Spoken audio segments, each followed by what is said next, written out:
Alright folks, hope you're all having a great day today. Got this air gun nailer, no longer works, so thought I'd take it apart and see what's inside it. I've never taken apart an air gun before, so I'm not really too sure what to expect, or any air tools for that matter. I know, like with the other, like the electric and the battery powered one, there's a motor inside, so I'm not exactly too sure what's inside these, but we'll take it apart and we'll see what's in there. Hopefully we can find something good.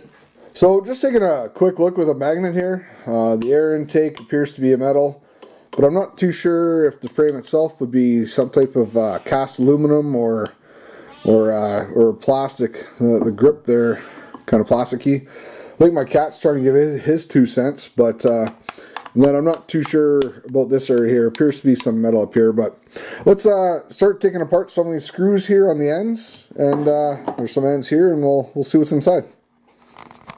So I was just, I took this off here. This is just going to be metal. But I was trying to figure out what this plastic thing was, and it's a pencil sharpener. I'm not too sure if that's a common feature for nail guns or whatnot, but I thought that was kind of neat. Alright, so the first thing it is, I just popped out a couple screws out right there, and it pulled out this little ejector thing here. Looks like just a tiny, just a couple little pieces of steel, and there might be some springs in there will pop out. And then looks like there's just a couple of push pins in there, so maybe we'll pop those out and just see what's inside this clip. But I imagine it's just a spring on a release.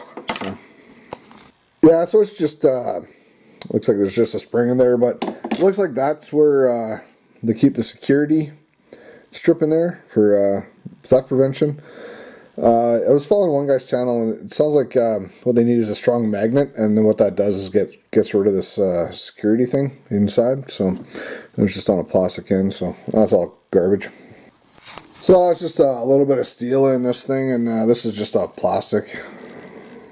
So I'll just toss that in the poo bell there and move on to the next part. Alright, so the next thing I'm going to do is I'm going to try and take off this feeder. It looks like it's just one screw there, and maybe a couple at the top. So we'll pull those out and see if that comes out easily or not. So I took out that screw at the bottom, and I loosened that up. So it looks like it might just pull away from there.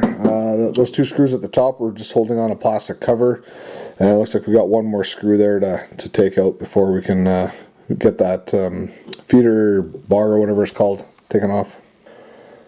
So once I took out that one screw at the top, it came out pretty easy. It was pinned in there with a couple of these little pins here as well, so I pulled those out. And there's also a little tiny metal slide here, but it comes out pretty easy. Once all that's out, you have yourself a clean piece of cast aluminum. So, which is pretty cool. Might even be able to get extruded out of that, but probably cast for sure.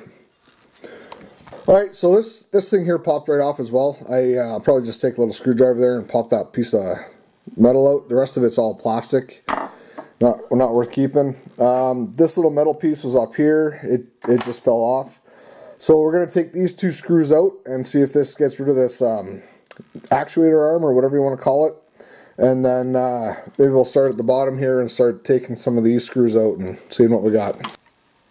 Alright, so that actuator arm came off pretty easy, and it was all metal. And this bottom piece here, that's a pretty nice chunk of cast aluminum, so that's pretty cool. As I was taking that off here, I was taking a look to see what other screws it had, and really it looks like it has push pins is what's keeping the body together.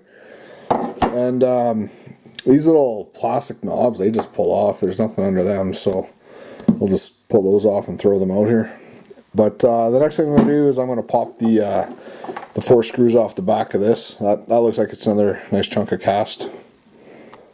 Alright, so I got the bottom taken off, or the back taken off. I'm not too sure what that is. Just some type of pump, I guess. We'll have to see if we can't pry that out.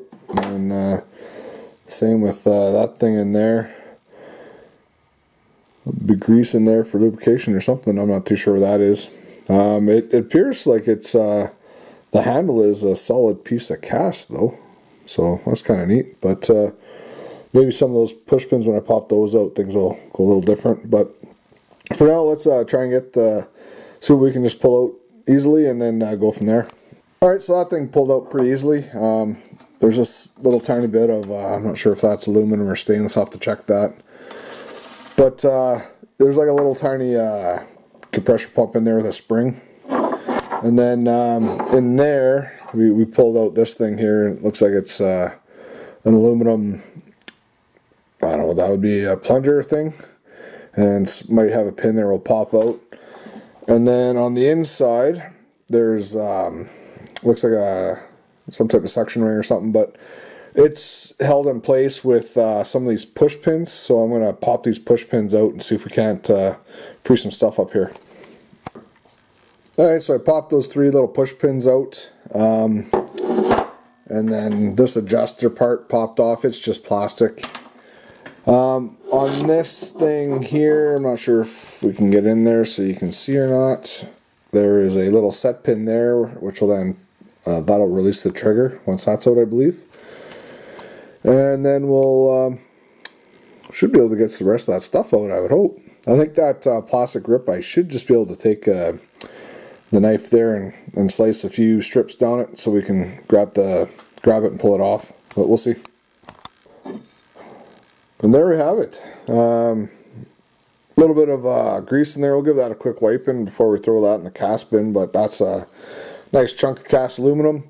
To get this part out, really all I did was I used just force. It was in there, gave it a solid whack in the anvil. It popped out enough I could grab it, and that was it. Inside the trigger was another little pump thing, so I pulled that out as well. So, and we're done. Like, that actually went a lot quicker and a lot easier than I thought. So, let me get this stuff cleaned up, sorted out, and we'll do some quick weights and see what we got. Alrighty, so let's see what we got here for this Bostitch nail gun. We'll just put that on the scale, and then we'll zero it out here. We're currently sitting in grams. This is all the, I guess it would go into the tin bin, or the light steel bin. So we are looking at 238 grams, 240 grams, I guess just have to breathe on a little bit, or 8.5 ounces. Now that'll go into the tin bin. For this, I'm just going to put this into my dirty aluminum. This is cast aluminum, but a metal thing.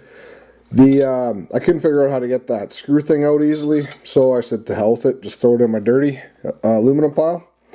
So we got 24 grams of that, so just under an ounce. And then we got a lot of good cast here, so figure out the best way of doing this. Sorry about that, get my arm in the way. So there we go. So we got 705 grams, or 1 pound, 8.9 ounces. So that'll wrap up this quick little what's in it video for this Bostitch nailer. I think for the most part they're pretty easy to take apart. There was no real gotchas in them or anything, and bang for the buck. It wasn't too bad for turnaround. You know, I got just 1.9 pounds of cast, a little bit of tin, and it came apart pretty quick. So, I don't know, I'll probably be looking for some more of these to take apart. It was pretty fun, pretty easy. So, again, thanks for watching. I hope you found it informative, and please like, comment, and subscribe, and have a great night, folks. Talk to you soon. Ciao.